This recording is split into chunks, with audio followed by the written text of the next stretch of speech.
аз рӯзи 7 то 9 май истироҳат эълон кардааст. Мақсад телефонҳои наве ки ба ҷумҳурии Тоҷикистон ворид мешаванд ба мисли ҷумҳурии Узбекистон ман мехонам комментарияҳо. Мақсадам ба шумо менависам дар WhatsApp. Ассалому алайкум ба ҳама тамошобинони барномаҳои Сорбон Сафаров. Тамошобинони азиз, ҳатман дар видео лайк монен ва то охири навора тамошо кунед. Ба ҳамаи шумо аввалан як чиза хотиррасон мекунам. Оиди конкурсе ки дар канали ма рафтесай. Тақрибан як ҳафта шид ки дар канали ма старти бозӣ нав рафтесай. Ба ҳамаи шумо хотиррасон мекунам ки махсус барои нафарҳое ки хоҳиши аксия доранд, имрӯз барои шумо як аксия мекунам, шанса аз даст натиҳен, билет бихарен. Ба 1000 рубл 15 дона билетон метиҳем. Номерои WhatsApp ки дар рӯи экран дидесен, дар ҳамин номерои WhatsApp картаи Сбербанкам ҳастай.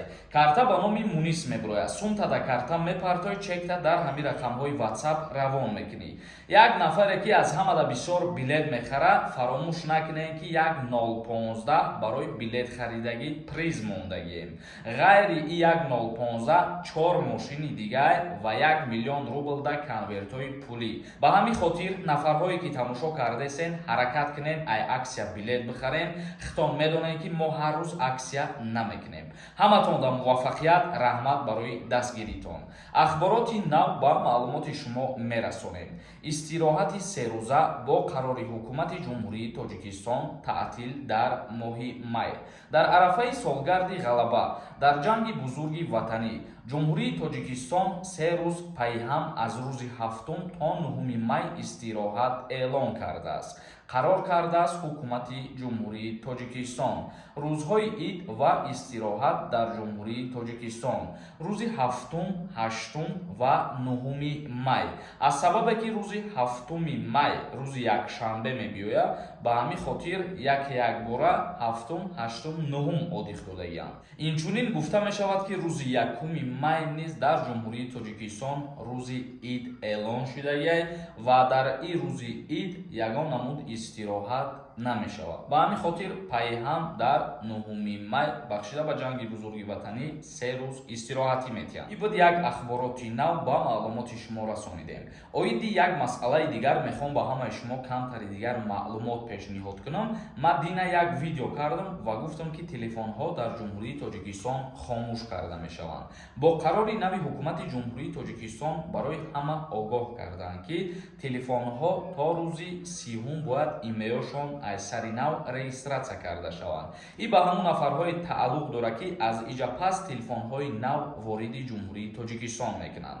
Шумо ба ҳамин хотир мо ҳар чизере ки пешниҳод мекунем, хуб бо диққат гӯш кунед, ҷиҳатҳои нозукиша хуб аҳамият бидиҳед. Мисол ман дина дар ҳамон видеом гуфтам ки мақсад телефонҳои наве ки ба ҷумҳурии Тоҷикистон ворид мешаванд ба мисли ҷумҳурии Узбекистон ба ана ҳамво тааллуқ дорад. Лекин бисёри нафарҳо хато фаҳмидиянд. Ба ҳамин хотир ҳамеша бо диққат барномаҳоро гӯш кунед. Чӣ хеле ки ҳозир фаҳмондам, ҳамин хел мебошад дар ҳамин масъала. Акнун ба ҳамаи шумо як чизи дигаре тавсия метиҳам. Нафарҳое ки дар Москва ё Московский област қарор доред, агар бихоҳем ки ба границаи Қазоқистон сафар кунед, рақамҳое ки дар рӯи экран дидесен, дар ҳамин рақамҳо занг бизанед, шуморо аз дари хонатон мегиранд, ба границаи Қазоқистон мебаранд, дар ҳолати гузаштани граница кӯмактон мекунанд. Форс нависонда. Ассалому алайкум, ака дар Россия патентам сӯхт. 5 моҳ шид барои аз нав документкунӣ ягон илоҷ дора ё ки Тоҷикистон бирам депорт мекунанд, ягон илоҷ дора ки ай сар документ патент кунам. Агар ту 5 моҳ бе документ гашта бошӣ, барои аз сари нав патент карданат та ҳатман бояд граница гузашта бошӣ ва фаромӯш накун ки дар ҳолати гузаштани граница дар муддате ки 5 моҳ ту бе документ гаштагӣ метавонанд барои ҳамиран мушкилӣ ба сарта биёранд. Лекин и 50 на 50 бигем вероятност ҳастае ки тира депорт кунанд, бо вероятност ҳастае ки ту озодона бигзарӣ. Джей нависонда. Ассалому алайкум, акаи Сорбон соху саломат ҳастед. Мехостам аз шумо як савола пурсам. Барои ҷавоб пешакӣ раҳмат ака. Савол: Россияда официални кор кунӣ фирмаҳода. Фирма налог гуфта 3-4 ҳазор рубла мегардонад, яъне 15% зарплата. Мо бо патент месупорем. И двойной налог мешавад ку. Як хело мега ки патенти супоридагита бо тариқи чекиш бо гардонданигирӣ мешавад мега. Ҳамира мефаҳмонден аз рӯи қонун. Аз рӯи қонунгузории Федератсияи Русия вақте ки ту патента пардохт пардохт мекунӣ, ӯ пули ту ягон хевазворат намешавад. Ва вақте ки ту официально кор мекунӣ, ҳамун ширкате ки тура кор мефармона, яъне корфарморо дар назар дорем, аз музди маоши ту бо фоиз мегирад барои трудовой договор бастагитон. И аллакай дигар чизай ва налог супоридан дигар чизай бародар. Нурулло нависонда: ассалому алайкум, акаҷон ай Узбекистон омаден ё ин ки не? Финали конкурс чӣ хел шид? Аниқ шидак ё ин ки не? бале, шукри худованд ки табобатҳои мо ба анҷом расид ва ба ҷумҳурии Тоҷикистон омадем. Ҳазорон бор шукр. Баъди якчанд қапас бо обратно сафар мекунем ба Узбекистон, табобатҳоро идома метиҳем. Оиди финали конкурс бародарҷонои ман, тақрибан 7-8 рӯз шид ки мо старти нава сар додаем. Шумо дастгирӣ кунед, ҳаракат кунед, дастгиритонро нишон битен. Ман тез финала аниқ мекунам. Ҳамаш аз шумо вобастаe. Як каси дигар нависонда: ассалому алайкум ва раҳматуллоҳи ва баракату. Бародар, ман двойное гражданство дорам. Зану фарзандома ба чӣ тариқ паспорти Россияро гирифта мешавад? Пешакӣ раҳмат.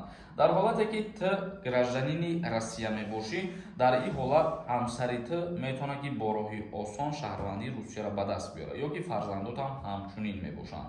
Дар муддати 1 моҳ 2 моҳ через основания гирифтан осон аст. Мерен ҳуҷҷат пешниҳод мекунед, тасдиқ мекунед, ЗАГС пешниҳод мекунед, тамом. Шорух нависонда: ассалому алайкум, видварения бошӣ дар Москва бошӣ, выезда бисанҷи запрет нишон метиҳад. Бале, дар ҳолате ки қарори суд оиди видварения кардан меброяд, баъди биромадани ҳамун қарор 60 рӯз пас дарба задани аллакай меброяд. Мути нависонда: Сормон як воҳимачии. барномаҳои маро пешниҳод кардан, и агар барои баъзеи шумо воҳима кардан, то вақт хубаш тамошо накунед. این ویدیوهای ما برای نفرایی که نیاز دارن برای اینفورماسیا و میخوان که از ما معلومات بگیرن، مخلص برنامه‌های من از وقت‌های پیش. تو سال نویسنده امنیستیا کی میشود نصیب؟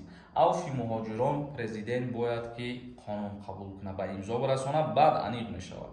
علی جان نویسنده: السلام علیکم، اکای سوربان از مسکو به تاجیکستان آمدن. تا چند صد هزار سوم روسی به عرضه ممکنه در برمان بگیریم. ما با دلار میفهمونم، با شما خودتون حساب کنین. از تاجیکستان به روسیه یا که از روسیه به تاجیکستان تا 10,000 دلار ممکنه که ببرین در بری خودتون. از 10,000 دلار 1 سنت که زیاد شد، الکی او را دکومنت کنی باید. سعیدов شهباز نویسنده: السلام علیکم، من دو کودک دارم. در تاجیکستان رنگی روسیه واینی بلیت میتن یا نه؟ آدم‌های دو کودک دارن. حجت میتین برای تصدیق کردن دو کودک دار و برای آزاد بودن از دعوت کنی به خدمت حربی. شبی دلها نویسنده: السلام علیکم، در کجا با قید میکنن ایمیل؟ در جمهوری تاجیکستان حاضر همون کارخانه‌ای که باید رجیستراسیون کنه، متاسفانه آدرسش نمیدونم، برای که 3-4 روز شده همین قرار برآمدگیه، همین چیز انیق میکنم و به همه شما پیشنهاد میکنم. بهادور نویسنده: السلام علیکم دادر یکاش، نمراتم دادی یک چیزا میپرسیدم. نفرایی که چی سوالی دارین شما در همین کامنتر بنویسید سوالاتون. ولی بعضی نفرهایی که اگر بخواین پریمو با خود من هم صحبت بشین، اونقدر چیزای مهم باشه، اگر نمراتون رو بنویسین در کامنتر، من میخونم کامنتر ها. من خودم با شما مینویسم در واتساپ. تماشاچیان عزیز، ویدیو را جان بس میکنیم تا برنامه‌های آینده. خداوند همه ما شما را نگهبان باشه. Renderforest.com